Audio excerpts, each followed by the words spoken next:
எல்லாருக்கும் வணக்கம். Welcome to Yazh coaching class.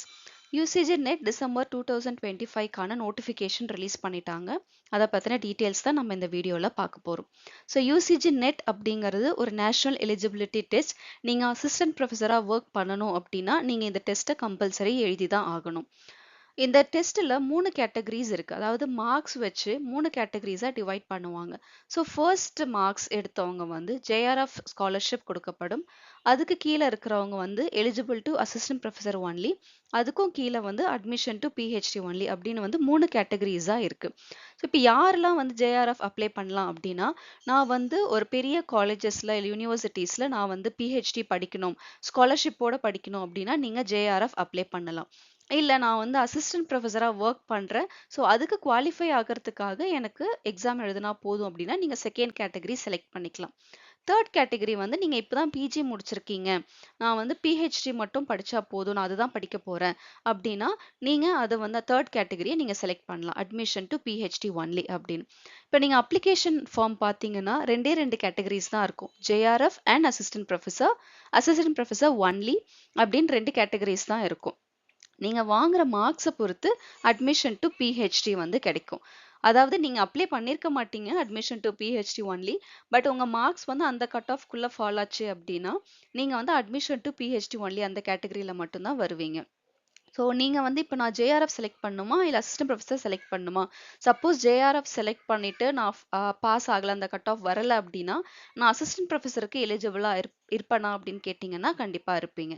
So அதாவது நீங்கள் வந்து ஜேஆர்எஃப்க்கு அப்ளை பண்ணியிருக்கலாம். ஜேஆர்எஃப் அண்ட் அசிஸ்டன்ட் ப்ரொஃபஸர் கேட்டகரியில் நீங்கள் அப்ளை பண்ணியிருக்கலாம். பட் ஃபார் எக்ஸாம்பிள் இப்போ 157 எடுத்தாதான் வந்து ஜேஆர்எஃப் ஃபெலோஷிப் அப்படின்னா நீங்கள் 155 எடுத்திருக்கீங்க அப்படின்னா நீங்கள் அந்த ஸ்காலர்ஷிப்குள்ளே வர மாட்டீங்க. பட் நீங்க அசிஸ்டன்ட் ப்ரொஃபஸருக்கு குவாலிஃபைடா இருப்பீங்க. ஸோ அதனால நீங்க தாராளமா அப்ளை பண்ணலாம். ஸோ இதுதான் யூசிஜி நெட்ல இருக்கிற 3 கேட்டகரிஸ். ஸோ இதுதான் வந்து இந்த டிசம்பர் 2025க்கான இம்பார்ட்டன்ட் டேட்ஸ்லாம். ஸோ அப்ளிகேஷன் ஃபார்ம் வந்து 7th அக்டோபர் ஓப்பன் பண்ணியிருக்காங்க. ஸோ 7th நவம்பர் வரைக்கும் நீங்கள் அப்ளை பண்ணலாம். ஸோ கரெக்ஷன்ஸ் எதுவும் இருந்துச்சுன்னா 10th November to 12th November வரைக்கும் டைம் இருக்கு. Exam city announcement, admit card, date of examination எல்லாமே வந்து இதுக்கப்புறம் தான் வந்து அனௌன்ஸ் பண்ணுவாங்க. ஸோ அவங்களுக்கு இதை பற்றின டீட்டெயில்ஸ் வேணும் அப்படின்னா நீங்கள் nta.ac.in அப்படிங்கிற வெப்சைட்டுக்கு போனீங்கன்னா நீங்கள் ஃபர்தராக எல்லா டீட்டெயில்ஸுமே பண்ணிக்கலாம். அப்ளிகேஷன் ஃபீ ஜென்ரல் கேட்டகரிக்கு வந்து 1150 ருபீஸ் இருக்கும். ஜென்ரல்லையே வந்து ஓபிசியில் நான் க்ரீமி லேயருக்கு மட்டும் 600 அண்ட் எஸ்சி எஸ்டி கேட்டகரி இல்லை டிசபிலிட்டி இருக்குது இல்லை தேர்ட் ஜெண்டர் அப்படின்னா உங்களுக்கு வந்து 325 ருபீஸ். இதான் வந்து application fees. So UGC net அப்படிங்கிறத பற்றி ஒரு சின்ன கிளான்ஸ் பார்த்துக்கலாம். யூசிஜி நெட் அப்படிங்கிறது 1989லே கொண்டு வரப்பட்ட ஒரு எக்ஸாம். ஸோ அப்போவே வந்து நீங்கள் டாப் யூனிவர்சிட்டிஸில் நான் ஒர்க் பண்ணணும் அப்படின்னா இது வந்து ஒரு என்ட்ரன்ஸ் எக்ஸாமாக வச்சுருந்தாங்க. ஸோ 2018 வரைக்குமே யூசிஜி தான் இந்த எக்ஸாம் கண்டக்ட் பண்ணிட்டு இருந்தாங்க. பட் இப்போ கண்டக்ட் பண்ணுறது வந்து NDA, that is national testing agency. So இவங்க வந்ததுலேருந்து தான் எக்ஸாமை வந்து கம்ப்யூட்டரைஸ்டாக மாற்றினாங்க. 2009ல் ஒரு ரெகுலேஷன் வந்துச்சு. யூசிஜி ரெகுலேஷன் 2009 படி நீங்கள் ஏதோ ஒரு காலேஜஸில், அதாவது யூசிஜி நார்ம்ஸ் படி அப்பாயிண்ட் இருக்கிற காலேஜஸ்க்கு எல்லாமே நீங்கள் ஒர்க் பண்ணணும் அப்படின்னா நீங்கள் கம்பல்சரி நீங்கள் நெட் எக்ஸாம் எழுதி தான் ஆகணும்.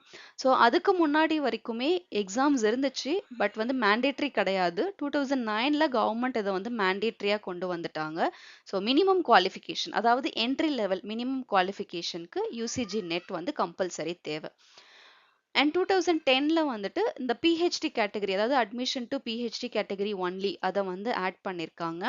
ஸோ அதாவது நீங்கள் வந்து நான் பிஹெச்டி அப்ளை பண்ணோம் காலேஜஸில், பட் என்ட்ரன்ஸ் எக்ஸாம்க்கு எழுத வேண்டாம் அப்படின்னா நீங்கள் நெட் எக்ஸாம் குவாலிஃபை பண்ணீங்கன்னா எந்த காலேஜஸ்லையுமே நீங்கள் அப்ளை பண்ணலாம். எல்லா காலேஜஸும் நீங்கள் அப்ளை பண்ணலாம்.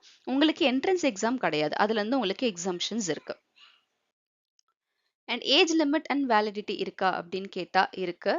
ஸோ ஜேஆர்எஃப்க்கு 30 இயர்ஸ்க்கு மேலே இருக்கக்கூடாது. ரிலாக்ஸேஷன் இருக்குது. யாருக்குன்னா எஸ்சி எஸ்டி கேட்டகரி, ஓபிசியில் நான் க்ரீமி லேயர்ஸ்க்கு, டிசபிலிட்டி இருக்கிறவங்க, பிஹெச்டி ஹோல்டர்ஸ், உமன்ஸ்க்கு, இவங்களுக்குலாம் ரிலாக்ஸேஷன்ஸ் இருக்குது. பட் அசிஸ்டன்ட் ப்ரொஃபஸருக்கு ஏஜ் லிமிட்லாம் கிடையாது. நீங்கள் பாஸ் ஆகுற வரைக்குமே நீங்கள் வந்து அட்டம்ஸ் வந்து நீங்கள் பண்ணிகிட்டே இருக்கலாம். இத்தனை அட்டம்ஸ் அப்படிங்கிற லிமிட்டும் கிடையாது. ஸோ நீங்கள் வந்து நெட் எக்ஸாம் பாஸ் ஆகுற வரைக்கும் நீங்கள் எத்தனை அட்டம்ஸ் வேணாலும் நீங்கள் எழுதலாம். வேலிடிட்டி அப்படின்னு பார்த்தீங்கன்னா லைஃப் டைம் அசிஸ்டன்ட் ப்ரொஃபஸருக்கு இருக்கு. அதாவது ஒன்ஸ் நீங்க கிளியர் பண்ணிட்டீங்க நெட் எக்ஸாம் அப்படின்னா, லைஃப் டைம் நீங்க வந்து அந்த சர்டிஃபிகேட் வந்து உங்களுக்கு வந்து வேலிடிட்டி தான். ஸோ நீங்க வந்து அதை யூஸ் பண்ணிக்கலாம். திருப்பி எக்ஸாம் எழுதணும் அப்படின்னு அவசியம் கிடையாது. பட் ஜேஆர்எஃப் அப்படிங்கிறது வந்து 3 இயர்ஸ் தான் வேலிடிட்டி. ஸோ நீங்க ஜேஆர்எஃப் ஸ்காலர்ஷிப் உங்களுக்கு கிடைச்சிருக்கு அப்படின்னா 3 இயர்ஸ்க்குள்ள அந்த ஸ்கோர்ஸ் யூஸ் பண்ணி நீங்க ஏதாச்சும் யூனிவர்சிட்டிஸ் இல்ல காலேஜஸ்ல நீங்க பிஹெச்டிக்கு அட்மிட் ஆயிருக்கணும். அப்படி இல்ல அப்படி சொன்னா நீங்க திருப்பி வந்து ஜேஆர்எஃப் ஸ்காலர்ஷிப்காக நீங்க வந்து எக்ஸாம் எழுதி தான் ஆகணும். ஸோ ஏதாச்சும் ஸ்பெஷல் கேசஸ் அப்படின்னா 2 இயர்ஸ்க்கு வந்து எக்ஸம்ஷன்ஸ் கிடைக்கும். பட் நீங்க அதுக்கு வந்து அப்ளை பண்ணி நீங்க வந்து அப்ரூவல் வாங்கணும்.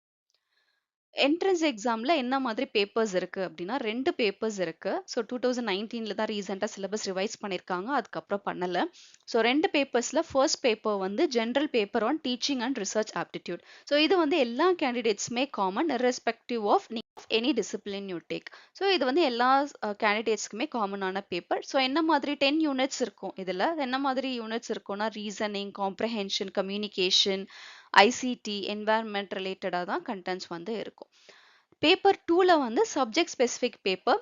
நீங்க வந்து என்ன சப்ஜெக்ட்ல நீங்க மேஜர் அப்படிங்கிறத பொறுத்து நீங்க வந்து சூஸ் பண்ணிக்கலாம். ஸோ கிட்டத்தட்ட 85 சப்ஜெக்ட்ஸ் வந்து இருக்கு. ஸோ அதுல உங்க சப்ஜெக்ட்ஸ்க்கான கேட்டகரி என்ன, நம்பர் என்ன அப்படிங்கிறத பார்த்து நீங்க வந்து சூஸ் பண்ணணும். ஸோ அந்த லிஸ்ட் எல்லாமே வந்து வெப்சைட்ல வந்து டீடைல்டா இருக்கும். ஸோ 2 பேப்பர்ஸ்லயுமே உங்களுக்கு வந்து 10 10 யூனிட்ஸ் இருக்கும். அதாவது பேப்பர் 1ல 10 யூனிட்ஸ் இருக்கும். பேப்பர் 2ல 10 யூனிட்ஸ் இருக்கும். அப்ஜெக்டிவ் டைப் ஆஃப் கொஸ்டின்ஸ் தான் வந்து உங்களுக்கு எக்ஸாம்ல கேட்பாங்க. அண்ட் ஒரு கொஸ்டின்ல இருந்து லைக் ஒரு யூனிட்ல இருந்தும் இத்தனை கொஸ்டின்ஸ் கேட்பாங்க அப்படிங்கிற ப்ளூ பிரிண்ட்டும் வந்து இருக்கு. ஸோ பேப்பர் 1ல இருந்து உங்களுக்கு வந்து அதாவது டீச்சிங் அண்ட் ரிசர்ச் ஆப்டிடியூட்ல இருந்து 50 கொஸ்டின்ஸ் கேட்பாங்க 100 மார்க்ஸ்க்கு. ஒரு கொஸ்டின்ஸ்க்கு 2 மார்க்ஸ், ஸோ 100 மார்க்ஸ். பேப்பர் 2ல வந்துட்டு 100 கொஸ்டின்ஸ் கேட்பாங்க அண்ட் அதுக்குமே 2 மார்க்ஸ், ஸோ 200 மார்க்ஸ் டோட்டலா. ஸோ 3 ஹார்ஸ் நடக்கும் இந்த எக்ஸாம். ஸோ டோட்டலா நீங்க 150 கொஸ்டின்ஸ் அட்டன் பண்ணுவீங்க ஃபார் 300 மார்க்ஸ் சிங்கிள் செஷன் தான். ஸோ ஒன்ஸ் நீங்க இதை கிளியர் பண்ணிட்டீங்க அப்படின்னா நீங்க வந்து அசிஸ்டன்ட் ப்ரொஃபஸரா நீங்க வந்து எலிஜிபிளா இருப்பீங்க. பட் ஆனா இப்போ இருக்கிற யூனிவர்சிட்டிஸ் அண்ட் காலேஜஸ்ல காம்படிஷன் வந்து ஹெவியா இருக்கு. ஸோ நீங்க வந்து சர்வை பண்ணோம் அப்படின்னா நீங்க சப்போஸ் நீங்க வந்து பிஹெச்டி ஹோல்டராகவே இருந்தாலும் நெட் எக்ஸாம் நெட் குவாலிஃபைடா அப்படிங்கிற கேட்டகரியில வந்து கேட்குறாங்க. ஸோ அதனால நீங்க வந்து சர்வை பண்ணணும். நான் முடிச்சிட்டேன். ஸோ நான் வந்து பிஹெச்டி முடிச்சிட்டேன். நான் வந்து டாக்டரேட்டாக தான் இருக்கேன். பட் இருந்தாலும் நான் வந்து என்னோட நாலேஜை வந்து நான் அப்கிரேட் பண்ணும். இல்ல வந்து காம்படிஷன் நிறையா இருக்கு. ஸோ என்னோட காலேஜஸ் வந்து ரேங்கிங் போகுது. நெட் குவாலிஃபைடு எத்தனை ப்ரொஃபசர்ஸ், பிஹெச்டி ஹோல்டர்ஸ் எத்தனை பேர் அப்படிங்கிற மாதிரி கவுண்ட்ஸ்லாம் வந்து எடுப்பாங்க. ஸோ அந்த மாதிரி டைம்ல நீங்க சர்வை பண்றதுக்கு நெட் எக்ஸாம் வந்து கண்டிப்பா தேவைப்படும். ஸோ நீங்க பிஹெச்டி முடிச்சிருந்தாலுமே நீங்க தாராளமா வந்து நெட் எக்ஸாம் வந்து எழுதலாம். இல்ல நீங்க வந்துட்டு ஒரு காலேஜஸ்ல இல்ல யூனிவர்சிட்டிஸ்ல எனக்கு அட்மிஷன் கிடைச்சா போதும். எனக்கு வந்து இந்த காலேஜஸ்ல என்ட்ரன்ஸ் எக்ஸாம் ரொம்ப டஃப்பா இருக்கு. ஸோ எனக்கு வந்து அட்மிஷன் கிடைச்சா போதும் அப்படின்னு நினைச்சீங்கனாலும் நீங்க வந்து நெட் எக்ஸாம் வந்து எழுதலாம். ஸோ நெட் எக்ஸாம்ங்கிறது வந்து பியூரா ஒரு டீச்சருக்கான மினிமம் குவாலிஃபிகேஷனா தான் வச்சிருக்காங்க. ஸோ இந்த எக்ஸாம்ஸ் வந்து லைக் ஆவரேஜ் டு டஃப் ரேஞ்ச்ல தான் இருக்கும் எப்பவுமே. ஸோ நீங்க வந்து இன்னும் 2 மந்த்ஸ் இருக்கு டைம்ல. ஸோ இந்த டைம்ல நீங்க வந்துட்டு லைக் நீங்க வந்து ஒரு பெர்ஃபெக்ட்டா ஒரு டைம் டேபிள் ப்ரிப்பேர் பண்ணி நீங்க படிச்சீங்க அப்படின்னா கம்பல்சரி நீங்க வந்து கிளியர் பண்ணிடலாம் எக்ஸாம். யாழ் கோச்சிங் கிளாஸ் சேனல்ல பேப்பர் 1க்கான நோட்ஸ் அண்ட் வீடியோஸ் வந்து அப்லோட் செய்வோம்.